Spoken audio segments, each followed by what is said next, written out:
रात के सन्नाटे में अमित अपने कमरे में अकेला बैठा था।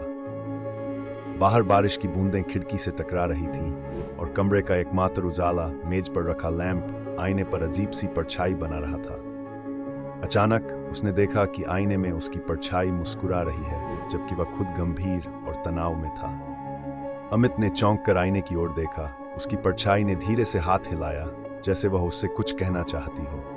डर के मारे उसने अपनी आंखें मलीं, लेकिन आईने में उसका चेहरा अब भी मुस्कुरा रहा था और उसकी आंखों में एक अजीब चमक थी। धीरे धीरे आईने वाली परछाई ने अपने गले पर हाथ रखा और गर्दन मरोड़ ली, जबकि अमित ने ऐसा कुछ नहीं किया। एक पल बाद अमित के गले में तेज दर्द उठा, मानो कोई अदृश्य ताकत उसे कसकर दबोच रही हो।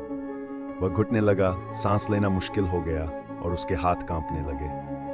उसकी आंखों के सामने आईने में उसकी परछाई अब शांत थी, लेकिन उसकी आंखों में गहरा अंधेरा और खालीपन था।